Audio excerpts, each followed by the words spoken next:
All right, key stakeholders in Southern Africa's ICT and telecom sectors, including government technology companies and international partners, have gathered in Cape Town for the 2025 SATNAC conference.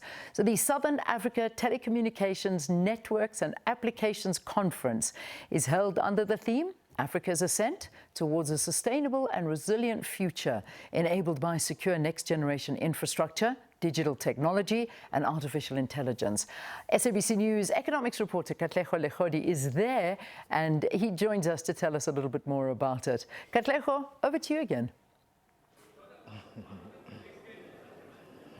A very good morning once again to you, Leanne, and to our viewers at home. Well, delegates have already started arriving here in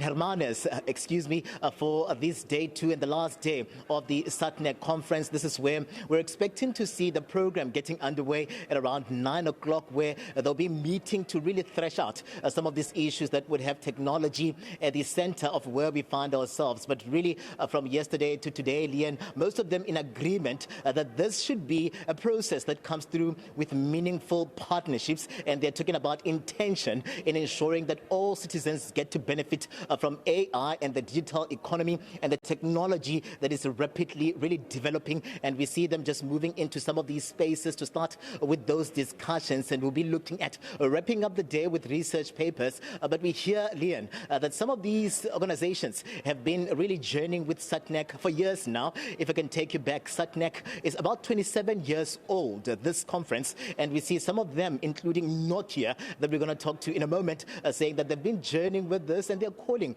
for meaningful investments and partnerships that will not leave anyone behind. I'm going to bring into the conversation the Managing Director for Nokia South Africa, this being Tony Pellegrino, who'll just give us a sense of how we really find you here as Nokia. We see that there are exciting innovations as well that are coming through where technology is concerned, and you're really adding a voice in terms of ensuring that South Africa is not left behind where this digital, move and evolution is concerned. Welcome to the SABC, Tony. Do give us a sense of how we find you here as Nokia and some of the exciting engagements that you've picked up from yesterday coming into today.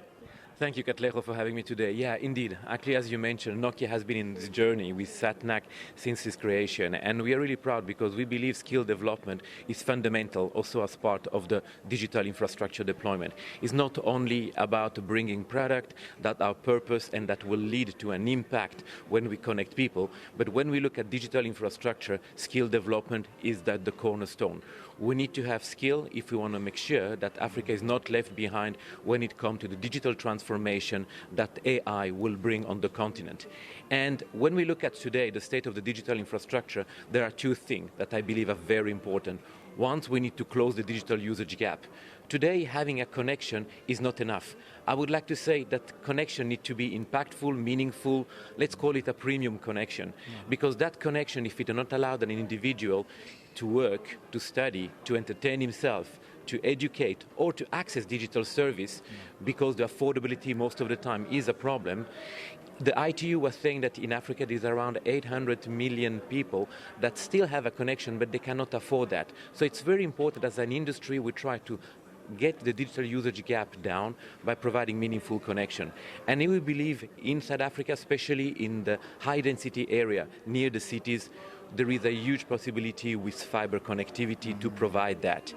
While we need to keep expand as well our mobile network, 4G, 5G, in more rural, low-density area, is a combination of both technology, and then for really the remote area, satellite also come into the play. So closing the digital usage gap, there is not one technology, but it's a multitude of technology that's going to work together.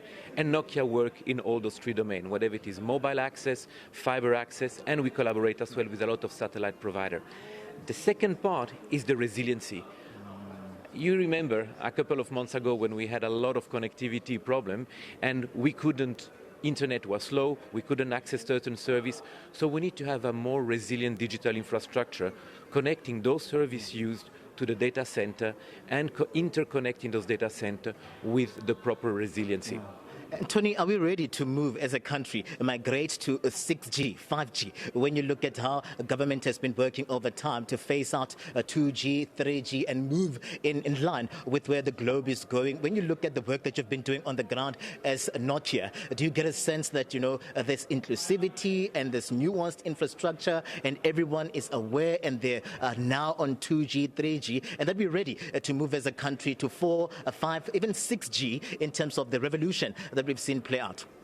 Look, there is, of course, a lot of work that has been done in the country. And if we hear over the last couple of months the effort to reduce the cost of devices by reducing the taxes, it's very important to make sure that people can have in hand a device that will allow them to access the digital service. But what I believe over the last 15, 20 years, the cost of communication, especially of data, the price have gone down, but not to the point that the masses can. And that's why we need to explore other technology.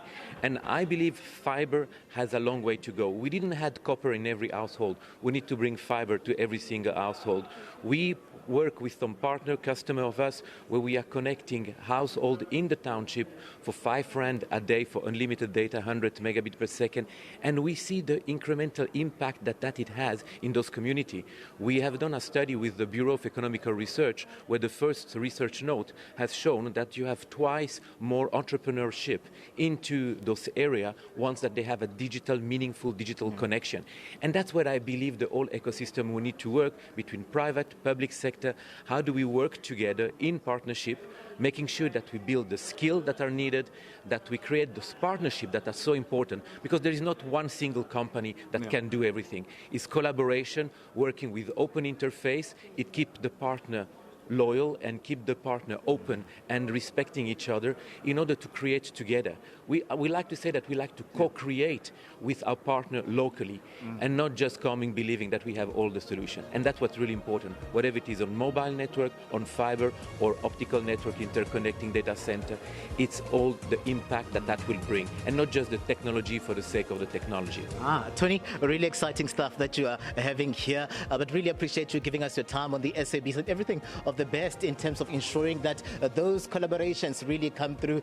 Tony Pellegrino, who's coming through as the Managing Director for Nokia South Africa, and you hear him just talking about ensuring that at least no one is left behind and there's an intention where this collaboration is concerned. Leon, it's back to you in studio for now. Thanks so much, Katlego Legodi. At 9 o'clock it starts. Enjoy it. I'm sure you'll be seeing lots of amazing things there and a nice glimpse into our future. So, Katlego Legodi out in Hermanus.